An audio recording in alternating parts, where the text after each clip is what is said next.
रिजू आप ते सुंदर तो कोई नृत्य कर ही ना सके। किशोरी जी बोली ना ललिता, वो जो कृष्ण है ना वह को बड़ो सुंदर नृत्य आप। और ललिता ऐसो करो तुम सब यहीं बैठो, मैं जाके कृष्ण से नृत्य सीख के आती।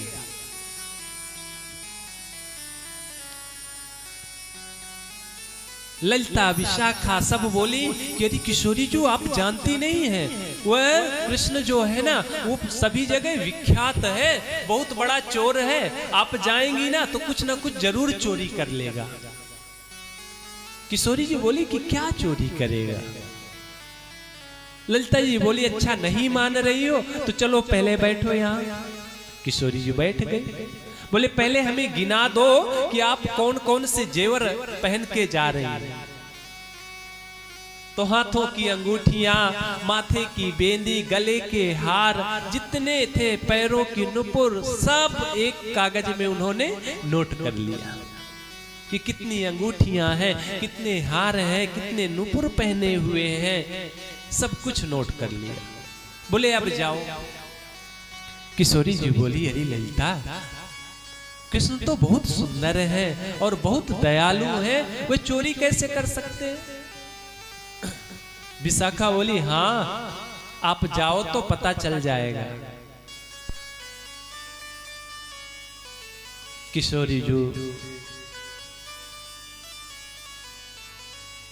कृष्ण का ध्यान करते हुए अपनी सखियों को छोड़ के उस वन पहुंच जाती हैं जहां पे लालजू बैठे हुए हैं अपने सखाओं के संग। जैसे ही लालजू प्रिया जू को देखते हैं वैसे ही अति प्रसन्न होते हैं। सखा सब बैठे हैं लेकिन प्यारे जू खड़े हो जाते हैं। खड़े होके किशोरी जू को देखने लगते हैं। एक टक किशोरी जू को देखते हैं। किशोरी जू से बोलते हैं अरे किशोरी जू आओ ना बैठो, आपके लिए तो ये आसन है, आप खड़ी क्यों हैं, आपके पैर दुख जाएंगे।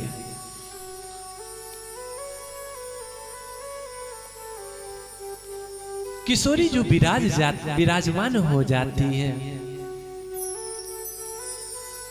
अब ठाकुर जी किशोरी जू को देख रहे हैं और किशोरी जू ठाकुर जी को देख रही हैं। दोनों एक दूसरे के दर्शन कर रहे हैं। तभी उनका सखा आया। बोले अरे लाला कहाँ है गो, तू तो ऐसो मगन है गो कि तो को सब कुछ भूल गए। लाला ने कहा कौन सी बात भूल गई। बोले जो तेरी आदत है ना जिसमें तू बिल्कुल परफेक्ट है, वो वाला काम तो तू भूल ही गया। कृष्ण ने कहा कौन सा काम। बोले अच्छा लाला तू हमते ना बताएगो और हम ना जाने कौन सो काम। बोले कौन सा काम। बोले वही चोरी वालों काम। बोले किशोरी जू को देख के ही तू सब कुछ भूल गयो। लाला ने कहा मैं कब भूला। और रुक तो जा, अब कोई आए और तुरंत चोरी कर लो तो फिर वो पहचान नहीं जाएगा। थोड़ा सा ठहर तो देख मैं कितनी सफाई से चोरी करता हूं।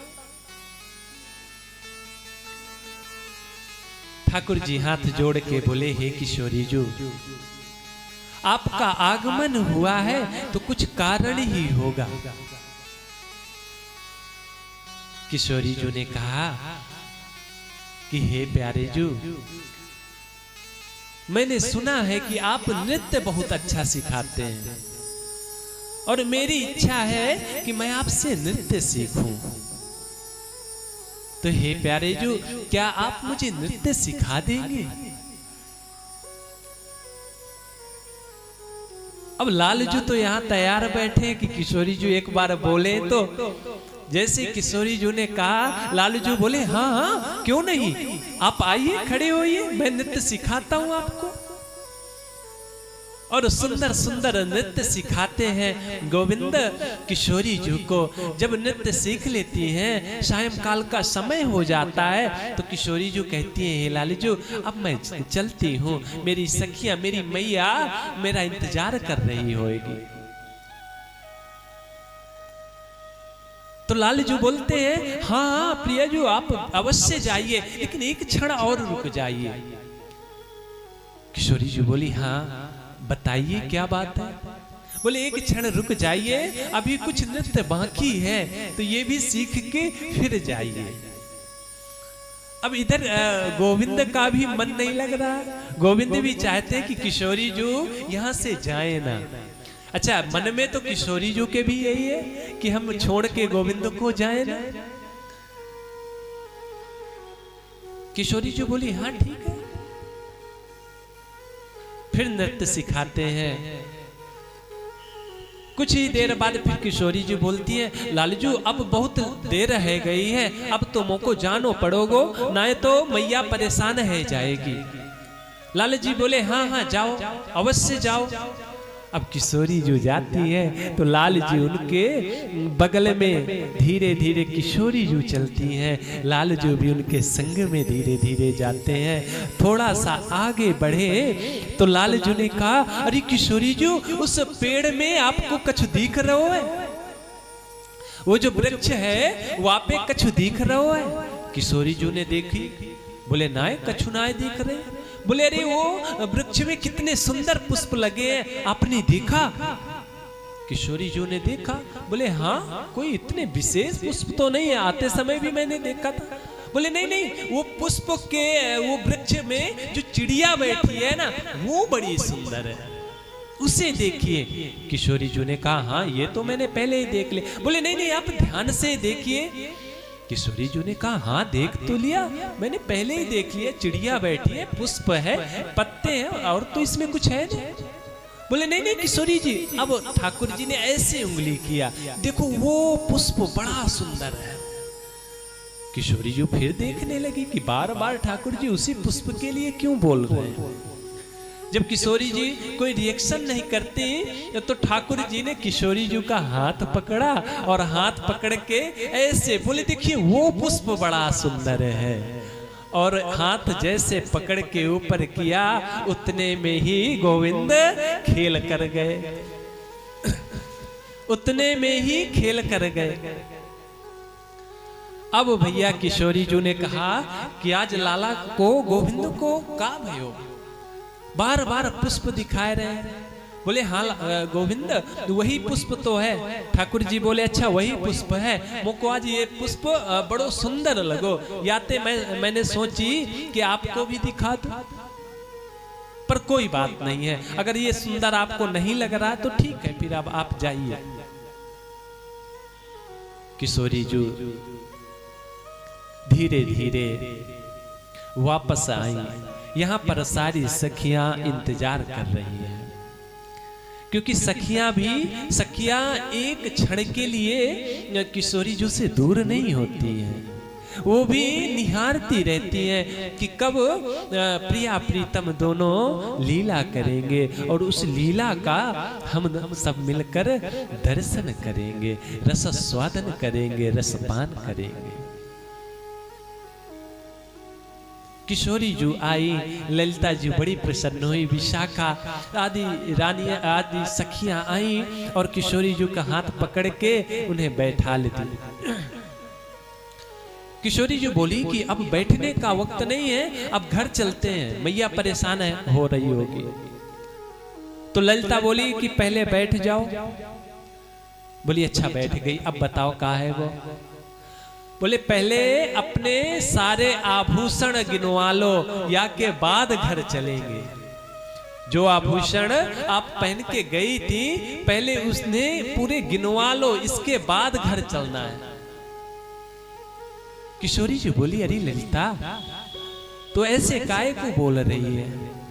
और गोविंद कभी चोरी करेंगे? उन्हें क्या जरूरत है? नंद बाबा के यहाँ किसी चीज की कमी है? किसी चीज की कमी नहीं है। ललिता जी बोली कि अच्छा किसी चीज की कमी नहीं है। ब्रज में जाए कि किसी से भी पूछ लो कैसी कैसी चोरी करे हो।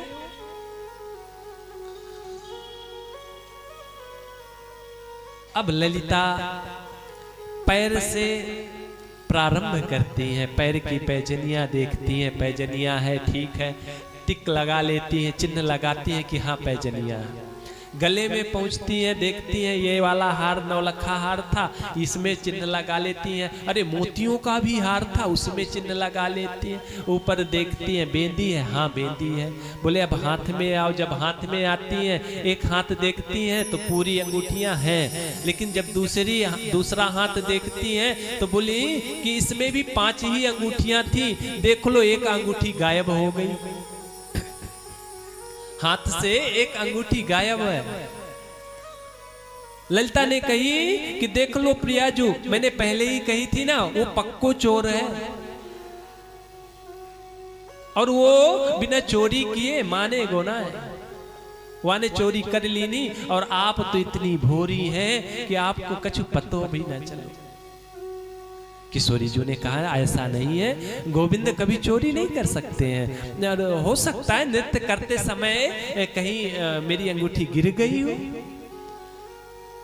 विशाखा बोली अरे नहीं नहीं प्यारी जू, ऐसा नहीं हो सकता है, गोविंद ने ही चुराया होगा। ललिता जी बोली कि अभी मैं जाके देखती हूँ। अब इधर ललिता जी जाती है, किशोरी जी रोकती है बार बार, ललिता जी मानती नहीं है। भाई किशोरी जी ने दर्शन कर लिया, अब ललिता जी के भी मन में है कि मैं कब गोविंद के दर्शन करूं। तो ललिता जी बहाना करती है कि अरे किशोरी जी जो अंगूठी है ना गोविंद ने चुराया, मैं जाकर आपकी अंगूठी लेके आऊंगी। किशोरी जी ने कहा ठीक है देख लो। ललिता जी गई, ठाकुर जी उधर से आ रहे हैं मदमस्त चाल से। ठाकुर तो हमारे मदमस्त चलते हुए आ रहे हैं। जैसे ही ललिता जी ने देखी तो ललिता जी ने डायरेक्ट बोला कि अरे गोविंद। बोले हारी का है गो। बोले दे दो। तो गोविंद बोल रहे हैं मुंह पे ना आए। ललिता जी ने बोली कि दे दो, तो गोविंद ने बोला कि मुंह पे ना आए। तो ललिता जी मुस्कुराई, बोले तो पे कान आए। अब तो तू पकड़ गयो, तो पे कान आए, बता जल्दी बता। तो बोली जो तूने पूछा, जो तूने पूछा वो मुंह पे ना आए। तो बोले मैंने का पूछी। तो बोले मोको का पता, जो तैने पूछी होगी तू जान, अब तो को ये भी ना पता। ललिता जी बोली ना मोको तो सब कछु पता, जो प्यारी जू की अंगूठी चुराई है ना वाकू तुरंत दे दो।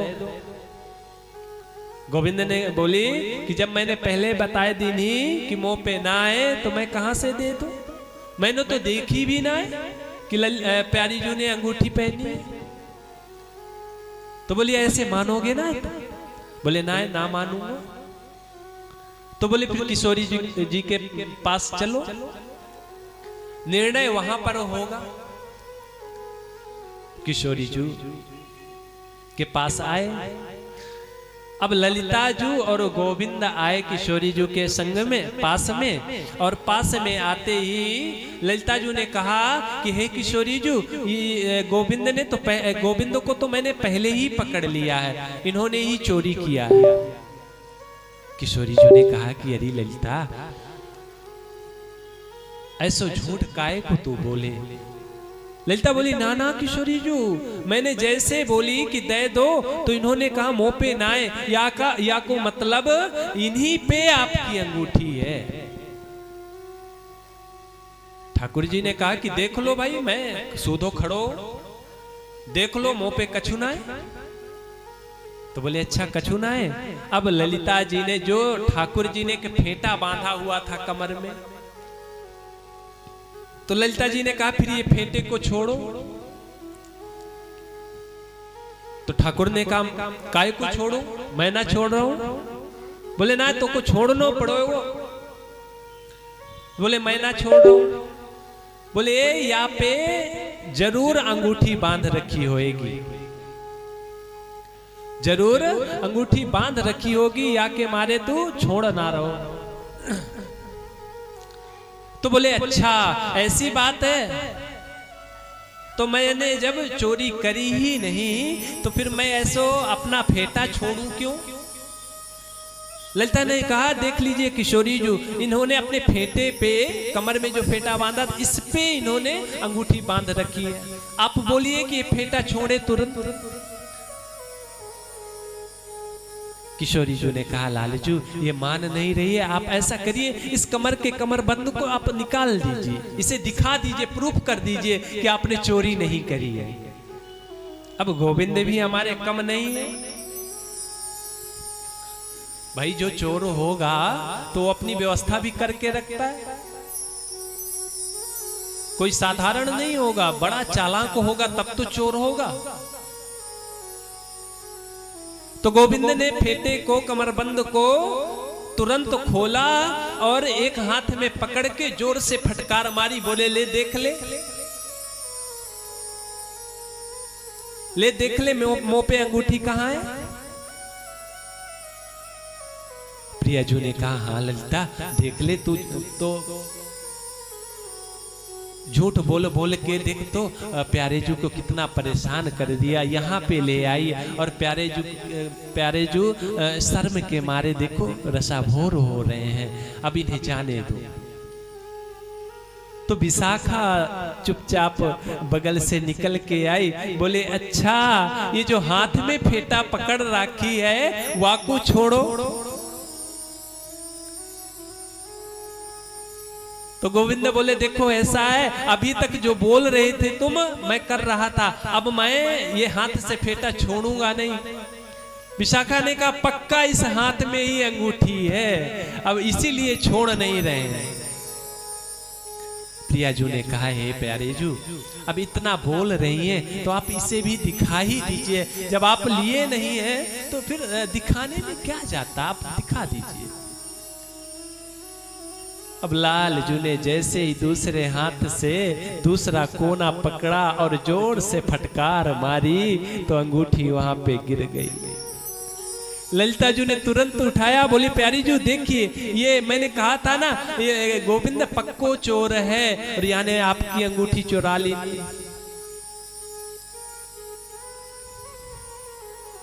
अब गोविंद आंखों को नीचे आंख किए हुए चुपचाप खड़े हैं बेचारे। अब करते भी क्या भाई, चोरी पकड़ी गई तो अब क्या आंख मिला पाए, नीचे आंख करके चुपचाप खड़े हैं। किशोरी जी को बड़ी पीड़ा हो रही है, बड़ी पीड़ा हो रही है कि अरे गोविंद मेरी ओर देख भी नहीं रहे हैं। किशोरी जो खड़ी होती हैं और गोविंद के थोड़ी पे हाथ लगा के उनका सिर ऊपर करती हैं और कहती हैं हे गोविंद आप मेरी ओर देखो ना, ये तो सब वस्तुएं हैं, इन वस्तुओं का कोई मोल नहीं है और जिसका मोल है वो आप हो, दूसरा कोई नहीं है। और आप तो अनमोल हैं, ये छोटी छोटी वस्तुओं को क्या देखना है गोविंद, मैं तो आपको हर एक क्षण देखना चाहती हूँ और मेरा यही विचार है कि आप भी मुझे हर एक क्षण निहारते रहे।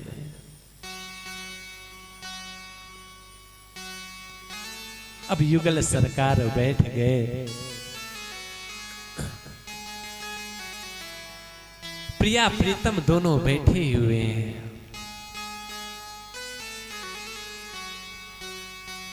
किशोरी जी की जो सखियां हैं चारों तरफ से ये युगल सरकार को घेर लेती हैं और एक टक